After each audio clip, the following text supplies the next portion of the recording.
James Williams sat on the worn-out couch in his small, dimly lit apartment, staring blankly at the old TV flickering in front of him. The sound was muted, not that it mattered. He wasn't watching. It was just another day blending into the others. Nothing to look forward to, nothing to break the monotony. His once promising athletic career had been derailed years ago, leaving him a shadow of the man he used to be. Alcohol and bad decisions had taken their toll, but worse than that was the crushing disappointment.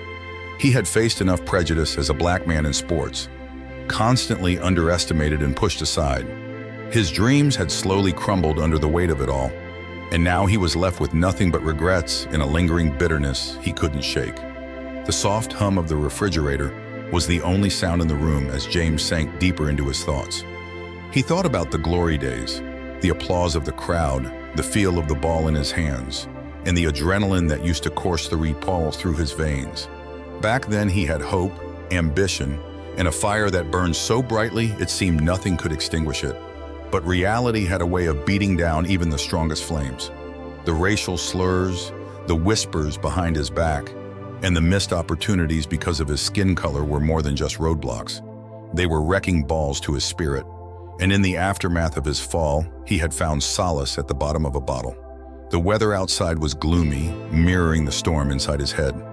He glanced out of the window, watching the gray clouds roll in, thick and heavy like his thoughts. They threatened rain, but James wasn't bothered. A walk might clear his head, he reasoned, as he grabbed his worn jacket from the hook by the door. The old leather creaked as he slipped it on, and with a deep sigh, he stepped out into the brisk air. The neighborhood was quiet, as usual. Fewer cars passed by these days, and the ones that did were usually headed somewhere better than this rundown part of town. As James turned the corner, something caught his eye. A car pulled over on the side of the road, its hazard lights blinking rhythmically in the drizzle that had begun to fall. The hood was up and a woman stood beside it, looking frustrated and helpless. She seemed to be staring down at the flat tire as if willing it to fix itself. James paused, unsure if he should get involved. He didn't want to deal with anyone else's problems today. He had enough of his own. But as he looked at the woman's troubled face, something stirred in him. Perhaps it was the familiarity of feeling helpless. He knew that feeling all too well. With a resigned sigh, he walked over, hands stuffed in his jacket pockets. "Need some help?" he asked, his voice low and gravelly from years of smoking and disuse. The woman looked up at him with a mixture of surprise and relief. "Oh, thank God," she said, her voice shaky. "I've got a flat tire, and I have no idea how to change it. Can you help me?" James nodded silently. He wasn't in the mood for small talk, but he figured it wouldn't take long. Rolling up his sleeves, he crouched down beside the car and began loosening the bolts. The cold metal against his hands reminded him of how long it had been since he'd done anything remotely useful. As he worked, he couldn't help but feel a strange sense of purpose, something he hadn't felt in a long time. The woman, perhaps sensing the awkward silence, began to chatter nervously. "I'm really sorry to bother you," she said, watching as he worked. I had no one else to call, and I've been sitting here for almost an hour. I was starting to lose hope." James shrugged without looking up. "No problem," he muttered, tightening the last bolt on the spare tire. He straightened up, wiping the grease from his hands onto his jeans. "You're good to go now." The woman's face lit up with gratitude. "Thank you so much," she said, her voice filled with genuine appreciation. "I don't know what I would have done without you." James nodded, feeling an unfamiliar warmth from her words. It wasn't often that people thanked him for anything these days. "Just glad I could help," he said, his voice softer now. The woman reached into her bag, pulling out a business card. "Here," she said, handing it to him. "If you ever need anything, don't hesitate to call. I owe you one." James glanced at the card but didn't read it, slipping it into his pocket without much thought. He waved her off as she climbed back into her car and drove away. As her taillights disappeared into the distance, James found himself standing in the drizzle, feeling something he hadn't felt in years: satisfaction. It was a small thing, just helping a stranger with a flat tire, but for some reason it lingered with him, keeping the loneliness and despair at bay. As the rain picked up, James pulled his hood over his head and began the walk back to his apartment. The old demons were still there, lurking in the back of his mind. But for the first time in a long while, they felt just a little quieter. The next morning, James sat at his small kitchen table, sipping his coffee and staring out of the window. The skies were still gray, as if the storm from yesterday had settled into the atmosphere for good. The quiet hum of the refrigerator was the only sound in the cramped apartment. His mind wandered back to the previous day, replaying the simple act of changing that woman's tire. It had been a small gesture, but it felt oddly significant. Maybe it was just that it had broken the monotony of his routine, or maybe it was because, for a brief moment, he had felt useful again. As James sat there, his thoughts were interrupted by the sound of an engine rumbling outside. Frowning, he stood and walked to the window. There, parked right outside his building, was a sleek black SUV, its polished exterior standing out against the dull, weathered backdrop of the neighborhood. He hadn't seen a car like that around here in a long time. A moment later, the driver's side door opened, and to James's surprise, the woman from yesterday stepped out. She looked different today. More polished, more confident. She was no longer the frazzled person stranded on the side of the road. Instead, she walked with purpose, her heels clicking against the pavement as she made her way toward his building. James felt a knot form in his stomach. What could she possibly want? He hadn't done anything special. It was just a flat tire after all. But before he could make sense of it, there was a knock at the door. He hesitated for a moment, then opened it. "Morning," she greeted, smiling warmly. "I hope I'm not bothering you." James shook his head, still caught off guard. "No, not at all. What's going on?" She stepped forward slightly, but remained in the doorway. "I didn't properly introduce myself yesterday. My name's Vanessa Miller. I wanted to thank you again for your help, but more than that, I have a proposition for you." James raised an eyebrow, leaning against the doorframe. "A proposition?" Vanessa nodded, her expression serious now. "Yes, you see, I'm not just some stranded motorist. I work in sports management and I have a few connections. After what happened yesterday, I did a little research on you." James stiffened, feeling a surge of discomfort. "Research? What could she possibly have found?" "I know about your past," she continued, her voice gentle but firm. "I know you used to be a promising athlete, but things didn't go the way you planned." James's jaw tightened. He didn't like where this was heading. And, Vanessa said, stepping a little closer, "I think you still have something to offer. Maybe not as an athlete anymore, but there are other ways to make a difference. I'm involved in a few projects that use sports to help disadvantaged youth, and I think you could be a great fit." James blinked, caught off guard by the sudden turn in the conversation. He had expected her to say thank you and leave, not offer him a job. "Wait, what?" Vanessa smiled slightly. "I want to offer you a chance, a way to get back into the sports world, but on your terms. You don't have to decide now, but I'd love to talk more if you're interested." James felt the knot in his stomach tighten. It was tempting, but it also stirred up all the memories he had been trying to bury for years. He had left that life behind for a reason. "I'll think about it," he finally said, his voice hesitant. Vanessa nodded, sensing his unease. "Take your time. Here's my card. Call me when you're ready." She handed him her card, the same one he had pocketed the day before but never looked at. As she turned to leave, James stood frozen at the door, his mind racing. James sat at his kitchen table, the card Vanessa had given him lying in front of him. He hadn't touched it since she left. His coffee had gone cold, but he hadn't noticed. His mind was too busy replaying the conversation. Sports management? Disadvantaged youth? It all seemed too good to be true, like some kind of dream dangled in front of him, just out of reach. He leaned back in his chair and stared up at the cracked ceiling. The memories he had worked so hard to bury started to surface, one by one, like old wounds being reopened.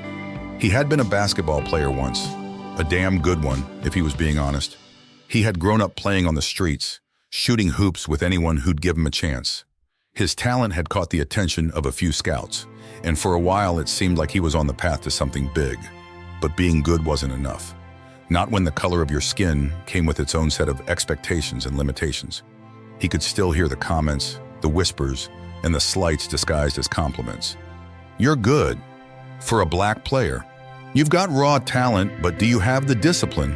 The constant questioning of his work ethic, the subtle digs at his intelligence.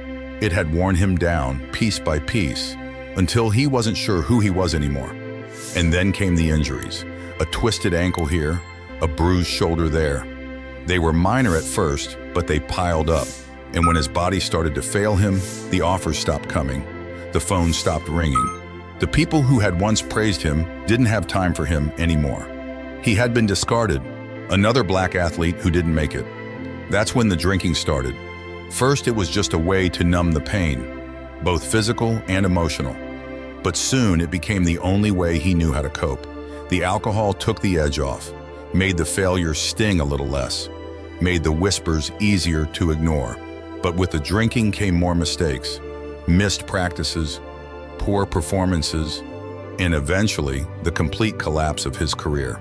James rubbed a hand over his face, trying to push the memories away. It was in the past, he told himself. There was no use dwelling on it now. But no matter how hard he tried to forget, the anger still simmered beneath the surface. Anger at the system, at the racism that had always been there, just beneath the surface. Anger at himself for not being strong enough to rise above it. His gaze drifted back to the card. Vanessa's offer had stirred something in him, something he hadn't felt in years. Hope. But with that hope came fear. Fear that if he tried again, if he stepped back into that world, he would fail all over again. And this time, there wouldn't be any coming back from it. He picked up the card and turned it over in his hand. Vanessa Miller, Sports Management. The words were printed in bold, professional letters, but they might as well have been written in a foreign language. Sports had been his life once, but it felt like a lifetime ago. Could he really go back? Could he really step into that world again without letting it destroy him? A knock at the door startled him out of his thoughts. He glanced at the clock. It was too early for visitors. Hesitantly, James got up and opened the door. It was his neighbor, Mr. Lewis, an older man who had lived in the building for as long as James could remember. "Hey, James," Mr. Lewis said, leaning heavily on his cane. "I saw a fancy car parked out front yesterday." "Someone important?" James shrugged, not wanting to get into it. "Just an old friend." Mr. Lewis grunted, not buying it. "Well, whatever they wanted, you think about it, son. You've been stuck in this place too long." James clenched his jaw, resisting the urge to snap back. It was true, though. He had been stuck, physically and mentally. And Vanessa's offer, as tempting as it was, terrified him for exactly that reason. It meant facing the demons he had spent years avoiding. Mr. Lewis gave him a nod and hobbled away, leaving James standing in the doorway, staring at the card in his hand again. Maybe it was time to stop running. The next few days passed in a haze of indecision. James couldn't stop thinking about Vanessa's offer. Every time he tried to focus on something else, his mind would drift back to the conversation. She had seemed so certain, so confident that he still had something to give. But was it really that simple? Could he just pick up the pieces and step back into the world of sports after everything he'd been through? His gut told him no, but his heart? That was a different story. On the third day, he found himself sitting at his kitchen table again, the business card lying in front of him like a challenge he wasn't sure he was ready to face. Mr. Lewis's words echoed in his head. He had been stuck in this place too long, and he knew it. He had known it for years, but accepting that truth meant doing something about it, and that scared the hell out of him. Finally, with a deep breath, he reached for the phone. The call was short, and Vanessa was quick to arrange a meeting. 2 days later, James found himself standing in front of a community center on the other side of town. The building looked old and worn, but there was life here. Kids running around the parking lot, basketballs bouncing on the cracked pavement, the sound of laughter and shouts filling the air. It was a stark contrast to the quiet emptiness of his own neighborhood. Vanessa was waiting for him at the entrance. She smiled when she saw him, but it wasn't the kind of smile you gave to someone you pitied. It was the kind of smile you gave to someone you believed in. "I'm glad you came," she said, extending a hand. James shook it, feeling a mix of nerves and uncertainty. "Let's take a walk. I want to show you what we're doing here." They walked through the building, and Vanessa explained her work as they passed groups of kids in various sports programs. Basketball, soccer, boxing, this place offered it all. But it wasn't just about the sports. It was about what the sports represented. Discipline, focus, a way out. These kids come from tough backgrounds, Vanessa said as they watched a group of boys practice free throws in the gym. A lot of them don't have much, but what they do have is potential, and sometimes that's all they need. Someone to believe in them. James watched the kids, their faces full of determination and hope. It reminded him of himself years ago before everything went wrong. For the first time in a long time, he felt a flicker of something inside him, a desire to help, to be part of something bigger than his own struggles. But the fear was still there. What if he wasn't cut out for this? What if he failed them the way he had failed himself? Vanessa seemed to sense his hesitation. She turned to him, her expression softening. I know this is a lot to take in, and I'm not asking you to make a decision today, but I want you to think about it. These kids, they need someone like you, someone who knows what it's like to fight for a dream. James swallowed hard, the weight of her words settling over him. He didn't feel like the right person for the job. He was just a guy who had messed up, who had let the world and his own demons get the best of him. How could he help these kids when he couldn't even help himself? Still, there was something in Vanessa's voice, in the way she looked at him, that made him want to try. They finished the tour, and by the time they returned to the entrance, James felt more conflicted than ever.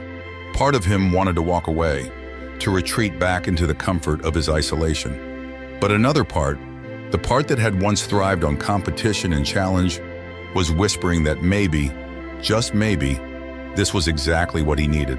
I'll think about it, James said, his voice a little more confident this time. Vanessa nodded, a smile tugging at the corners of her mouth. Good. Take your time, but don't take too long. As he left the community center, James felt the weight of the decision pressing down on him. This wasn't just about helping some kids play sports. This was about redemption, about proving to himself that he wasn't a lost cause, that maybe, after everything, he still had something to offer. The fear was still there, gnawing at him. But for the first time in years, so was hope. The days that followed were harder than James expected. He had made the decision to give it a shot, to take Vanessa up on her offer. But as soon as the commitment left his lips, the doubts came crashing in. What if he couldn't handle it? What if he wasn't ready? The years away from sports, the alcohol, the failures, it all felt like a mountain he wasn't sure he could climb. Still, a part of him couldn't shake the feeling that this might be his last chance to turn things around. So, with no more excuses left, he showed up at the community center the next week, wearing an old pair of sneakers that had seen better days and a t-shirt that hung a little too loosely on his once athletic frame. Vanessa greeted him with a nod and a smile, but there was no fanfare, no big welcome. This was the real deal, and James appreciated that. He wasn't looking for praise. He just needed to get to work.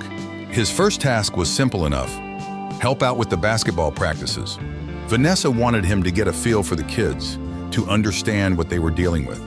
She told him that a lot of these kids came from rough neighborhoods, that sports was sometimes the only thing keeping them out of trouble. The first session was awkward. James felt like a stranger in his own skin. The kids were skeptical of him. Some of them barely looked his way, and the few who did seemed more interested in testing him than listening to his advice. They ran drills, and James tried to offer pointers, but his words felt hollow, like he was just going through the motions. The kids could sense it too. By the end of the practice, James was exhausted, physically, but more so emotionally. He hadn't expected it to be this hard. When the last kid left the gym, he stayed behind, sitting on the bench, staring at the basketball court. The echoes of bouncing balls and sneakers on hardwood still lingered in the empty space. Vanessa came in a little while later, carrying a water bottle. She handed it to him without a word, then sat down beside him. They sat in silence for a few minutes before she spoke. "It's tough, isn't it?" James didn't respond at first. He just took a swig of water and wiped the sweat from his brow. "Yeah," he finally said, "tougher than I thought." "They're not going to trust you right away," Vanessa said, leaning forward with her elbows on her knees. "A lot of these kids, they've been let down too many times. It's hard for them to believe that someone's going to stick around. You just have to show them that you will." James nodded, though the doubts were still there, gnawing at him. He looked down at his hands, hands that had once held promise, hands that had let opportunities slip through their fingers. "I don't know if I'm the right guy for this," he admitted, his voice low. Vanessa turned to him, her gaze steady. "You're exactly the right guy for this." James looked at her, searching her face for a sign that she was just saying that to be nice, but all he saw was sincerity. It was almost unsettling how much faith she seemed to have in him. "Why me?" he asked, the question that had been burning inside him finally coming to the surface. "There are a lot of people out there better qualified than I am. Why do you think I can help these kids?" Vanessa smiled, but it wasn't a smile of pity. It was a smile of understanding. "Because you've been where they are.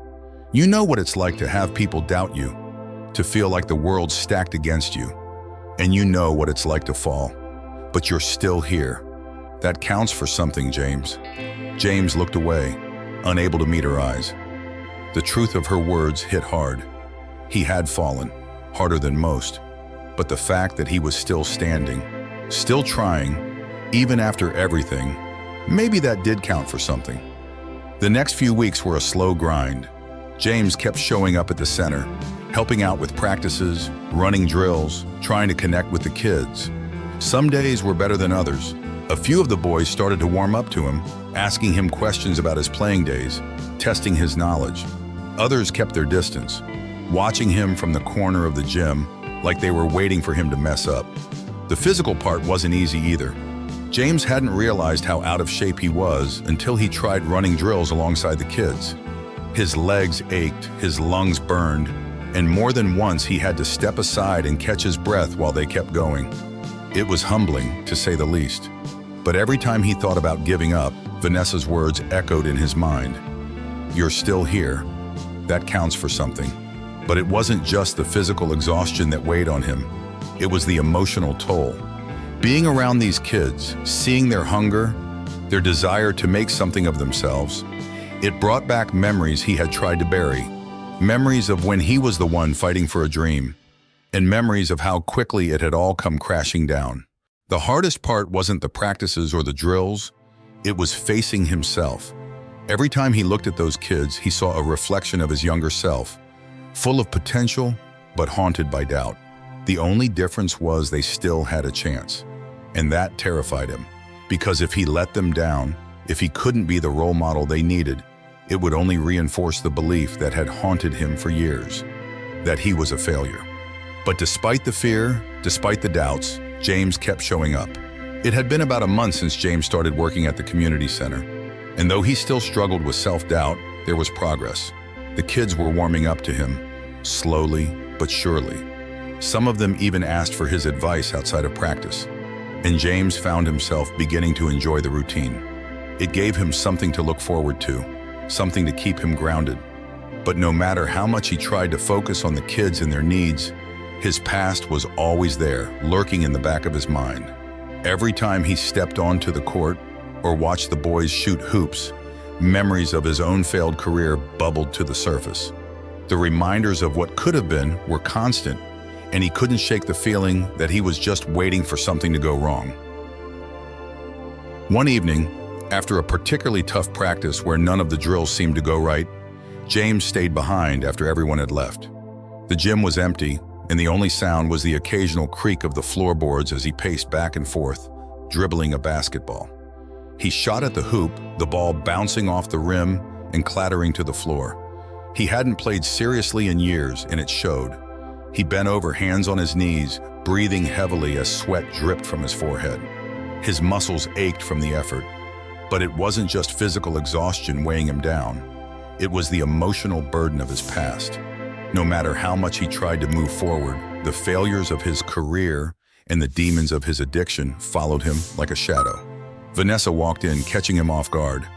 "I thought you'd be gone by now," she said, her voice echoing in the empty gym. James wiped the sweat from his face and straightened up. "Just needed to clear my head," he muttered, shooting another glance at the hoop. The ball sailed wide, missing the net entirely. Vanessa picked up the ball and tossed it back to him. "You've been doing good work, James. The kids are responding to you. You've made more progress than you think." James shook his head, not convinced. "It doesn't feel that way. I don't know.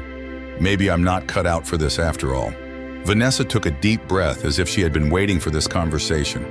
She stepped closer, her expression serious. "Can I tell you something?" she asked, her voice soft but steady. James nodded, curious but unsure of where this was going. "I didn't tell you everything about myself when we first met," she said, crossing her arms. "The truth is, I've been where you are. I know what it's like to have a dream that slips through your fingers. I know what it's like to fight for something, only to lose it." James blinked, taken aback by her words. He had never imagined that Vanessa, with all her confidence and poise, could have gone through something similar to what he had. "What do you mean?" She looked him straight in the eye. "I was an athlete too. Soccer, I had a shot at going pro. Everything was lined up. But life had other plans. I tore my ACL during a key tryout. And just like that, everything I'd worked for was gone." James stood there speechless. He hadn't expected this revelation. I didn't know." Vanessa gave a small, sad smile. "I didn't want you to. Not at first anyway. I wanted you to see for yourself that you could still make a difference, that you could still be a part of something important, even if it's not what you originally planned." James looked down at the ball in his hands, feeling the weight of her words. For the first time, he realized that Vanessa understood him better than he had thought. She wasn't just offering him a job. She was offering him a lifeline, a way to rebuild his life the way she had rebuilt hers. "I made some bad choices too," Vanessa continued. "After the injury, I didn't know how to handle it. I drank a lot, partied too much, and I almost lost myself in the process.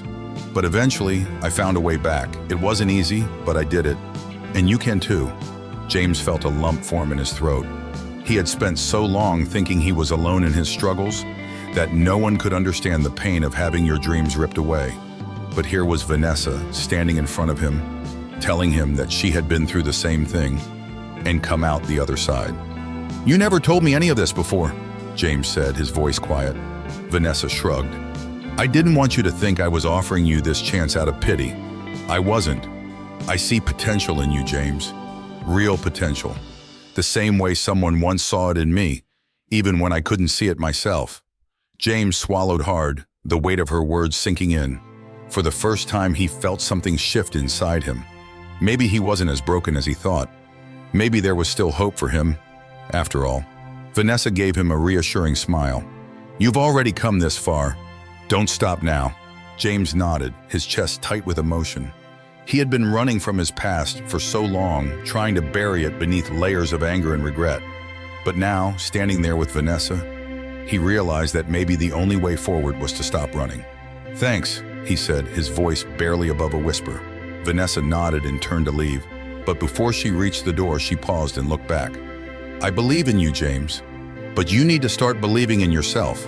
As she walked out of the gym, James stood there for a long moment, staring at the basketball in his hands. He didn't know what the future held, but for the first time in years, he felt ready to find out. James woke up the next morning feeling different, lighter somehow.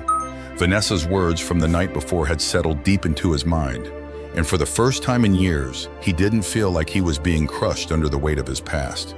He wasn't fully free of it yet, but something had shifted.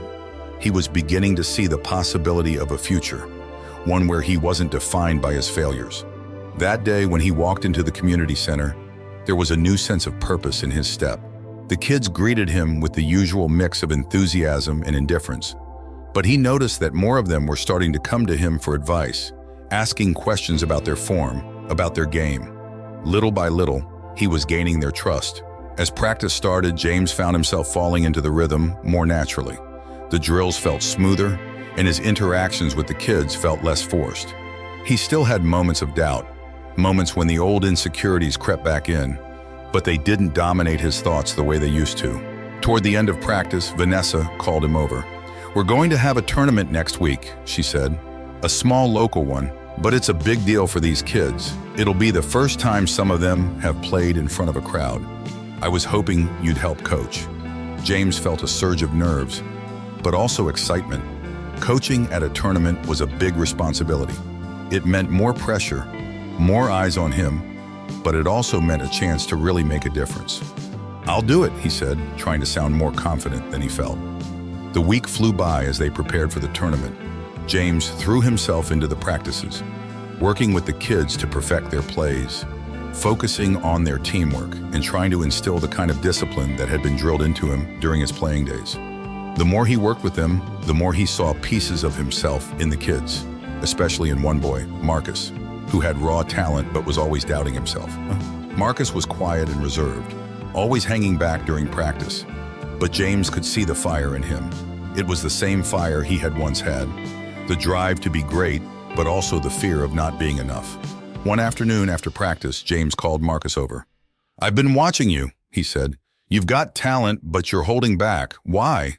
Marcus shrugged, avoiding eye contact. "I don't know." James nodded. He recognized that answer. It was the same one he used to give when people asked him what was wrong. "I get it," he said. "You're scared. You think you'll mess up, that you're not good enough. But let me tell you something. If you don't push yourself, you'll never know what you're capable of." Marcus looked up at him, his eyes full of uncertainty. "What if I fail?" James smiled, feeling the weight of his own experiences behind his words.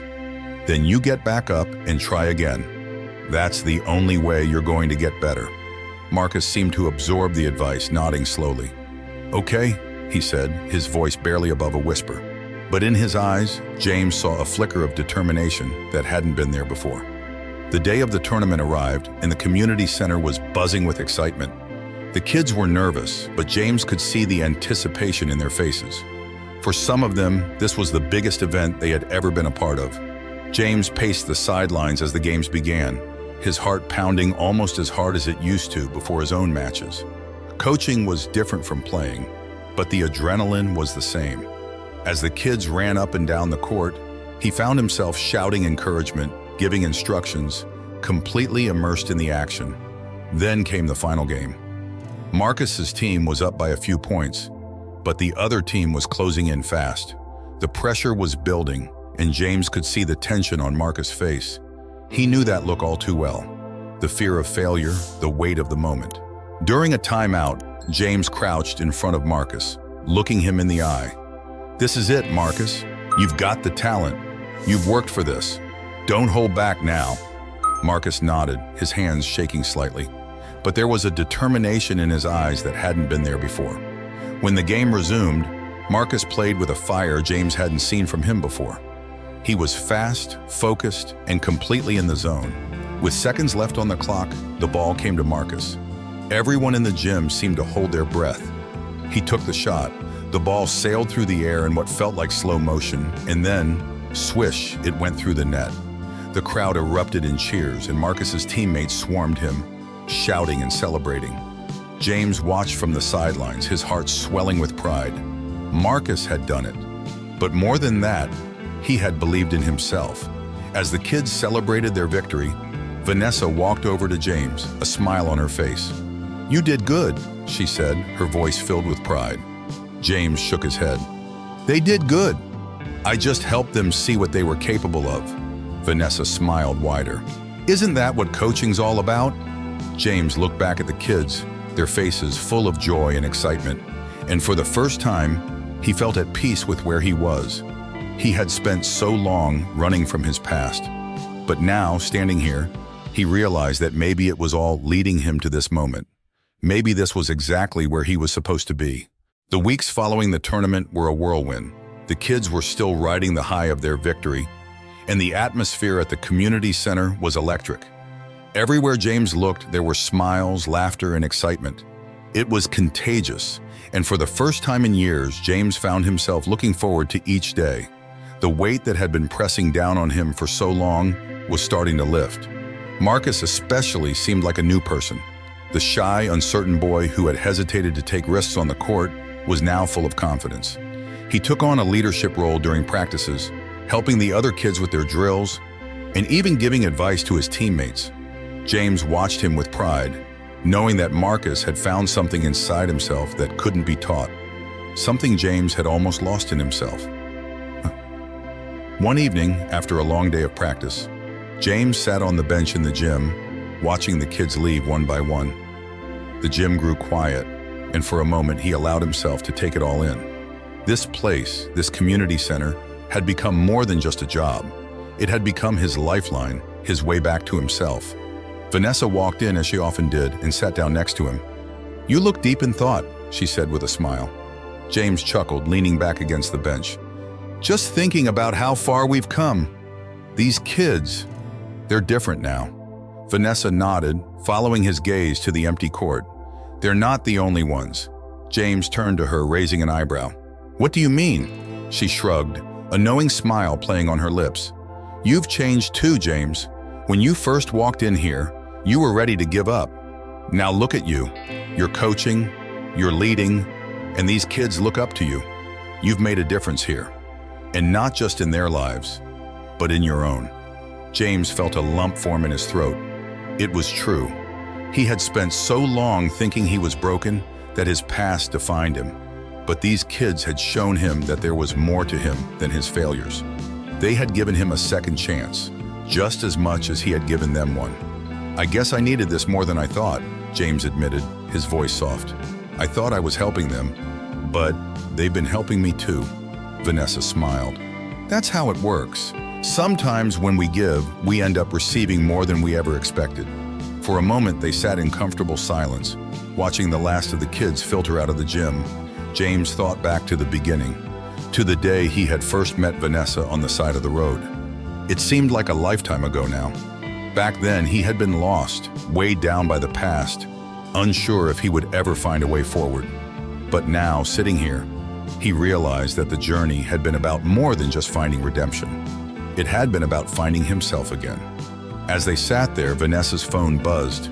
She glanced at it, her brow furrowing. Looks like we're going to need more hands around here. James raised an eyebrow. What's going on? She handed him the phone, showing him the message. It was from a nearby school asking if they could expand the sports program to more kids in the area. The news hit James like a wave. The work they had been doing was starting to ripple outward, reaching beyond the community center. More kids, huh? James said, a smile creeping onto his face. I guess we'll have our hands full. Vanessa grinned.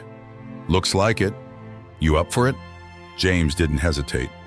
Yeah, I'm ready. As they left the gym that evening, James couldn't help but feel a sense of fulfillment that he hadn't experienced in years. He had spent so long searching for something, purpose, meaning, a way to redeem himself. And now he realized he had found it in the most unexpected place. The next few months passed quickly. The community center grew, and with it, the number of kids they worked with. James took on more responsibility, becoming a full-time coach and mentor. He wasn't just teaching the kids how to play sports, he was teaching them about life, about resilience, about never giving up, no matter how many times you get knocked down. And in return, they were teaching him the same lessons. One afternoon, Marcus approached James after practice, a serious look on his face. Coach, he said, hesitating for a moment, I've been thinking, I want to try out for the high school team next year. James smiled, pride swelling in his chest. You should, you're ready. Marcus beamed, the confidence in his eyes unmistakable. Thanks, Coach. I wouldn't have made it this far without you. James clapped him on the shoulder. You did the work, Marcus. I just helped you see what you were capable of. As Marcus ran off to join his friends, James watched him go, a deep sense of satisfaction settling over him. This was his legacy, not the games he had played, not the career he had lost, but the lives he had touched. The community center, the kids, Marcus, they were his redemption. And as he stood there watching the next generation take their first steps toward greatness, James realized that he had found something far more important than success. He had found peace. Subscribe now and share your story. How has sports changed your life? Leave a comment and let us know. Don't forget to subscribe to our channel for more inspiring stories about how sports transform lives every day.